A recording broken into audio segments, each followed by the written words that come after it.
Hi, welcome to Mindset Learners YouTube channel. My name is Rakesh, Station Fire Officer, Gadwal Fire Station. ఈ వీడియోలో మనం క్షేత్రమితికి సంబంధించినటువంటి formulas గురించి తెలుసుకోబోతున్నాం. చాలా మంది విద్యార్థులు క్షేత్రమితి అనే టాపిక్ ని చూస్తేనే అదొక హాట్ టాపిక్ గా ఓన్లీ మ్యాథ్స్ వచ్చిన స్టూడెంట్స్ మాత్రమే చేయగలరనే ఫీలింగ్ లో ఉండడం జరుగుతుంది. అలా ఏముండదు. ఎవరైనా విద్యార్థులు త్రిభుజం అంటే ఏంటి, చతురస్రం అంటే ఏంటి, దీర్ఘ చతురస్రం అంటే ఏంటి, ఆ టాపిక్ సంబంధించినటువంటి పూర్తి బేసిక్ పైన నాలెడ్జ్ ఉంటే 60 to 70% ప్రాబ్లమ్స్ సాల్వ్ చేయొచ్చు. మిగతా రిమైనింగ్ పార్ట్ మనం కొంచెం డీప్ గా అర్థం చేసుకుంటే ఆ రిమైనింగ్ ప్రాబ్లమ్స్ కూడా మనం సాల్వ్ చేయొచ్చు. ఫస్ట్ వచ్చేసి మనం క్షేత్రమితిలో త్రిభుజానికి సంబంధించిన బేసిక్ ఫార్ములాస్ గురించి తెలుసుకుందాం. ఫస్ట్ వచ్చేసి త్రిభుజం అంటే ఏంటంటే మూడు భుజాలు కలిస్తే ఒక త్రిభుజం ఏర్పడడం జరుగుతుంది. 3 సైడ్స్ కలవడం వల్ల ఏర్పడేది త్రిభుజం. ఈ త్రిభుజానికి ఇవి 3 భుజాలు. ఇక్కడ మనకు త్రిభుజానికి 3 శీర్షాలు ఉండడం జరుగుతుంది. ఇక్కడ మనం ఈ భుజాన్ని ఏ, ఈ భుజాన్ని బి, ఈ భుజాన్ని సి అనుకుంటే ఏ త్రిభుజానికైనా సరే మనం చుట్టుకొలత పెరిమీటర్ చూసుకుంటే 3 భుజాలను కలిపితే వచ్చేదాన్ని మనం త్రిభుజం యొక్క చుట్టుకొలతగా చెప్పుకోవడం జరుగుతుంది. ఈ త్రిభుజం యొక్క చుట్టుకొలత formula a plus b plus c గా మనం రాసుకోవడం జరుగుతుంది. నెక్స్ట్ వచ్చేసి ఏ త్రిభుజానికైనా సరే మనం వైశాల్యం ఏరియా వచ్చేసి ఫార్ములా చూస్తే మనకి ఇక్కడ ఈ శీర్షం నుంచి ఎదుటి భుజానికి తీసిన దాన్ని మనం హైట్ గా తీసుకుంటే ఇక్కడ ఉన్నటువంటి b ని, ఈ భుజాన్ని మనం బేస్ గా తీసుకుంటాం, దీన్ని మనం హైట్ గా తీసుకుంటాం. సో వైశాల్యం is equals to base into height. ఇట్లా తీసుకోవడం వల్ల మనకు ఇక్కడ ఉన్న ఏరియా కూడా కవర్ కావడం జరుగుతుంది. కానీ మనకు కావాల్సింది ఈ త్రిభుజం యొక్క వైశాల్యం మాత్రమే. కావున మనం ఇక్కడ బై 2 చేయడం ద్వారా ఓన్లీ ఈ త్రిభుజం యొక్క వైశాల్యం మాత్రమే మనకు రావడం జరుగుతుంది. ఇక్కడ మీకు ఎగ్జాంపుల్ చూస్తే దీన్ని మనం C1 అనుకుంటే దీన్ని C2, దీన్ని C3 అనుకున్నాం. ఇక్కడ బై 2 ఎందుకు చేసాము చూస్తున్నాను. ఇక్కడ C1 is equals to C2 plus C3 కావడం అనేది జరుగుతుంది. కావున మనం ఇక్కడ బై 2 చేయడం ద్వారా ఓన్లీ ఈ త్రిభుజం యొక్క ఫార్ములా మాత్రమే, వైశాల్యం మాత్రమే మనకు రావడం జరుగుతుంది. ఇది త్రిభుజం యొక్క వైశాల్యానికి ఫార్ములా. నెక్స్ట్ వచ్చేసి సమద్విబాహు త్రిభుజం గురించి చూస్తే ఈ పేరులోనే ఉంది మనకు సమద్విబాహు త్రిభుజం. అంటే 2 భుజాల పొడవులు అనేవి ఈ త్రిభుజంలో మనకు సమానంగా ఉండడం జరుగుతుంది. ఇంకొక భుజం యొక్క పొడవు అనేది వేరుగా ఉండడం జరుగుతుంది. ఇక్కడ ఈ భుజం యొక్క పొడవులు సమానం, ఈ భుజం యొక్క పొడవు అనేది వేరుగా ఉండడం జరుగుతుంది. కావున ఈ 2 భుజాలను నేను ఏగా తీసుకుంటున్నాను, ఈ భుజాన్ని బిగా తీసుకోవడం జరిగింది. ఇప్పుడు ఈ త్రిభుజానికి మనం చుట్టుకొలత పెరిమీటర్ ఫార్ములా చూసేస్తే ఏ ప్లస్ బిగా రాసుకోవడం జరుగుతుంది. దీన్ని మనం 2a ప్లస్ బిగా రాయడం జరుగుతుంది. ఇది సమద్విబాహు త్రిభుజం యొక్క పెరిమీటర్ కి ఫార్ములా. నెక్స్ట్ వచ్చేసి వైశాల్యం ఏరియా ఫార్ములా వచ్చేసి మనం సాధారణ త్రిభుజానికి మనం ఏం చేస్తాం, ఇక్కడ శీర్షం నుంచి త్రిభుజానికి తీసిన దాన్ని హైట్ గా తీసుకోవడం జరుగుతుంది. ఇప్పుడు మనకు ఇక్కడ హాఫ్ ఇంటూ బిహెచ్ గా రాయడం జరుగుతుంది. ఇప్పుడు మనకు ఈ హాఫ్ ఇంటూ బిహెచ్ అనేది మనకు ప్రాబ్లంలో హైట్ ఇచ్చిన బేస్ ఇచ్చినప్పుడు సాల్వ్ చేయడానికి ఈజీగా ఉండడం జరుగుతుంది. కానీ ఇక్కడ ఈ భుజం యొక్క పొడవు ఇచ్చి ఈ భుజం యొక్క పొడవు ఇచ్చినప్పుడు దీని ద్వారా ఇచ్చిన ఫైండ్ చేసి నెక్స్ట్ మనం దాంట్లో సబ్స్టిట్యూట్ చేసి చేయడం అనేది లెంతీ ప్రాసెస్ కావాలి. దీనికి ఇంకో ఫార్ములా ఉండడం జరుగుతుంది. అది ఏంటో ఇప్పుడు చూద్దాం. ఇప్పుడు ఇక్కడ మనం దీని త్రిభుజాన్ని ఇలా తీసుకుంటే బి అనేది ఇక్కడ ఈ మొత్తం అవుతుంది. ఇక్కడ నుంచి ఇక్కడ తీసుకుంటే b/2 అనేది ఈ త్రిభుజం యొక్క బేస్ కావడం జరుగుతుంది. ఇది హైట్, ఇది మన కర్ణం. మనం పైథాగరస్ సిద్ధాంతం ప్రకారం కర్ణం స్క్వేర్ ఈజ్ ఈక్వల్స్ టు భుజము స్క్వేర్ ప్లస్ భుజము స్క్వేర్. ఇక్కడ కర్ణం స్క్వేర్ అంటే a square is equals to భుజం స్క్వేర్ అంటే ఒక భుజం h స్క్వేర్ ప్లస్ ఇంకో భుజం b/2 కావున b/2 హోల్ స్క్వేర్. ఇప్పుడు మనకు a square is equals to h square plus b square by 4. మనకు h కావాలి కావున h square is equals to a square minus b square by 4. మనకు ఓన్లీ h కావాలి కావున ఇక్కడ ఉన్న స్క్వేర్ ని పంపిస్తే స్క్వేర్ రూట్ కావడం జరుగుతుంది. h is equals to under root a square minus b square by 4. ఇది మనకు h. ఈ h ని దాంట్లో సబ్స్టిట్యూట్ చేస్తే area is equals to half into base into under root a square minus b square by 4 అనేది మనకు ఈ సమద్విబాహు త్రిభుజం యొక్క వైశాల్యానికి ఇంకో ఫార్ములా. ఇది మనం 2 భుజాల యొక్క పొడవులు ఇచ్చినప్పుడు ఈ సూత్రం వాడడం ద్వారా మనం ప్రాబ్లం ని ఇన్ టైం లో కంప్లీట్ చేయొచ్చు. హైట్ మరియు బేస్ ఇచ్చినప్పుడు డైరెక్ట్ దీంట్లో సబ్స్టిట్యూట్ చేయడం ద్వారా మనం ఈ త్రిభుజం యొక్క వైశాల్యాన్ని ఈజీగా ఫైండ్ చేయొచ్చు.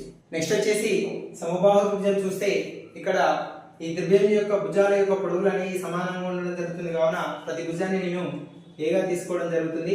ఇప్పుడు ఈ త్రిభుజం యొక్క చుట్టుకొలత పెరిమీటర్ మనం ఫార్ములా చూసేస్తే చుట్టుకొలత a గా రాయడం జరుగుతుంది. దీన్ని మనం 3a రాయడం జరుగుతుంది. ఇది సమబాహు త్రిభుజం యొక్క చుట్టుకొలత ఫార్ములా. నెక్స్ట్ వచ్చేసి వైశాల్యం ఏరియా విషయానికి వచ్చేస్తే మనం ఇక్కడ శీర్షం నుంచి ఎదుటి భుజాన్ని తీసుకున్న దాన్ని హైట్ గా తీసుకుంటే ఏరియా ½ ఇంటూ BH. కానీ ఇక్కడ మన బేస్ అనేది a కావున ½ ఇంటూ AH అనేది దీని యొక్క వైశాల్యానికి ఫార్ములా. కానీ ఈ ఫార్ములా అనేది మనకు ఈ త్రిభుజం యొక్క ఎత్తు మరియు భుజం పొడవు ఇచ్చినప్పుడు కనుక్కోవడానికి ఈజీగా ఉండడం జరుగుతుంది.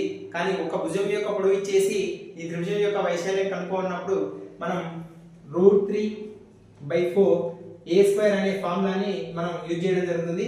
ఇది ఏ విధంగా వస్తుందో చూద్దాం. మనం ఇక్కడ దీని ఒక త్రిభుజంగా తీసుకుంటే ఇది కర్ణం, ఇది ఎత్తు, ఇక్కడ a/2 అనేది ఈ త్రిభుజం యొక్క బేస్ కావడం జరుగుతుంది. ఇప్పుడు మనం పైథాగరస్ సిద్ధాంతం ప్రకారం కర్ణం స్క్వేర్ భుజం స్క్వేర్ ప్లస్ భుజం స్క్వేర్ తీసుకుంటే కర్ణం a², భుజం అంటే h², ఇంకో భుజం a/2 whole square. a² h² plus a²/4. మనకు h కావాలి కావున h² a² మైనస్ a²/4. ఇక్కడ కాసాలు తీస్తే మనకు LCM 4 రావడం జరుగుతుంది. 4a² minus a². h² ఇది. ఇక్కడ మనం h² 4a² నుంచి 1a² అయితే 3a²/4. ఇక్కడ స్క్వేర్ ని అటు పంపిస్తే మనకు రూట్ కావడం జరుగుతుంది కావున h √3a²/4. ఇక్కడ రూట్ ని సెపరేట్ గా రాస్తే √3 ఇంటూ √a²/4. ఇక్కడ √3 స్క్వేర్ కి రూట్ క్యాన్సిల్ అయితే a, ఇక్కడ √4 అంటే 2. ఇది మనకు వచ్చేసి హైట్. ఇక్కడ h ని తీసుకొచ్చేసి ఈ ఫార్ములాలో సబ్స్టిట్యూట్ చేస్తే మనం 1/2a ఇంటూ h వచ్చేసి √3a/2. ఇక్కడ √3/4a². ఇది మనకు ఒక భుజం ఇచ్చినప్పుడు సమబాహు త్రిభుజం కనుక్కోవడానికి ఫార్ములా. నెక్స్ట్ వచ్చేసి మనం లంబకోణ త్రిభుజం, దీన్ని మనం ఇంగ్లీష్ లో రైట్ యాంగిల్ ట్రయాంగిల్ అని పిలవడం జరుగుతుంది. ఇక్కడ లంబకోణ త్రిభుజం యొక్క ప్రతి భుజం పొడవు అనేది వేరుగా ఉండడం జరుగుతుంది. ఇక్కడ దీని కోణం వచ్చేసి 90 డిగ్రీస్ ఉంటుంది. దీనికి ఎదురుగా ఉన్నదాన్ని మనం కర్ణం అని పిలవడం జరుగుతుంది. ఇక్కడ కర్ణాన్ని నేను d తో సూచిస్తాను, ఇక్కడ ఈ భుజాన్ని b తో, ఇక్కడ ఉన్నదాన్ని దీని హైట్ గా తీసుకోవడం జరిగింది. ఇప్పుడు ఈ లంబకోణ త్రిభుజం యొక్క చుట్టుకొలత పెరిమీటర్ వచ్చేసి formula h plus b plus d గా తీసుకోవడం జరుగుతుంది. ఇక్కడ మనకు ఏవైనా రెండు భుజాల యొక్క పొడవులు ఇచ్చేసి చుట్టుకొలత కనుక్కోమన్నాడు అనుకోండి. ఫర్ ఎగ్జాంపుల్ h ఇచ్చిండు, b ఇచ్చిండు, d లేదు. దీని యొక్క చుట్టుకొలత కనుక్కోమన్నప్పుడు మనం పైథాగరస్ సిద్ధాంతం కర్ణం స్క్వేర్ భుజం స్క్వేర్ ప్లస్ భుజం స్క్వేర్ ప్రకారం ఇంకొక భుజం పొడవు కనుక్కొని ఈ ఫార్ములాలో సబ్స్టిట్యూట్ చేసి మనం చుట్టుకొలత కనుక్కోవడం జరుగుతుంది. నెక్స్ట్ వచ్చేసి ఈ త్రిభుజం యొక్క వైశాల్యం విషయానికి వచ్చేస్తే ఏరియా మనం ఇక్కడ బేస్ ఉంది, హైట్ ఉంది. So ½ into b into h అనేది దీని యొక్క వైశాల్యానికి ఫార్ములా. నెక్స్ట్ వచ్చేసి లంబకోణ సమద్విబాహు త్రిభుజం గురించి చూస్తే ఈ త్రిభుజంలో మనకు రెండు భుజాల యొక్క పొడవులు అనేవి సమానంగా ఉండడం జరుగుతుంది. ఇంకొక భుజం యొక్క పొడవు అనేది వేరుగా ఉండడం జరుగుతుంది. ఈ త్రిభుజంలో ఇక్కడ కోణం వచ్చేసి 90 డిగ్రీస్ ఉంటుంది. దీనికి ఎదురు ఉన్నదాన్ని మనం కర్ణం అనడం జరుగుతుంది. కర్ణాన్ని నేను క్యాపిటల్ A తో సూచిస్తున్నాను.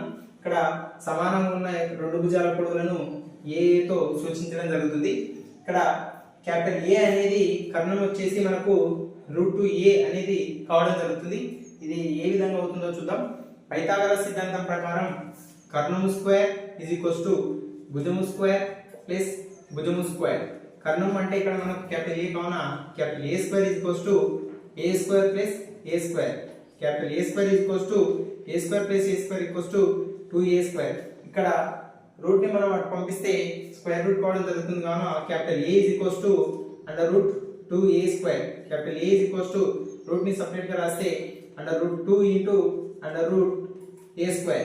ఇక్కడ a స్క్వేర్ కి రూట్ క్యాన్సిల్ కావున √2 ఇంటూ a అనేది మనకు కర్ణం కావడం జరుగుతుంది. ఇప్పుడు ఈ త్రిభుజం యొక్క చుట్టుకొలత పెరిమీటర్ వచ్చేసి మనకు ఏ ప్లస్ రూట్ 2 ఏగా రాసుకోవడం జరుగుతుంది. దీన్ని మనం 2a ప్లస్ రూట్ 2 ఏగా రాయడం జరుగుతుంది. ఇక్కడ ఏ కామన్ ఉండడం జరుగుతుంది కావున దీన్ని మనం a ఇంటూ 2 ప్లస్ రూట్ 2గా రాసుకోవడం జరుగుతుంది.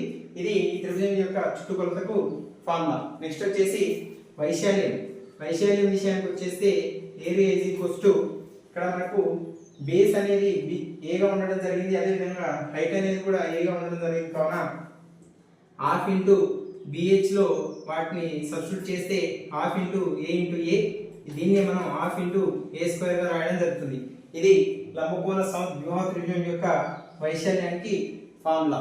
మేము ఇచ్చిన సమాచారం మీకు నచ్చినట్లయితే మన యూట్యూబ్ ఛానల్ని సబ్స్క్రైబ్ చేసుకోండి, అదేవిధంగా లైక్ చేయండి. ఇంకా ఏమైనా సందేహాలు ఉంటే కామెంట్ సెక్షన్లో తెలియజేయండి.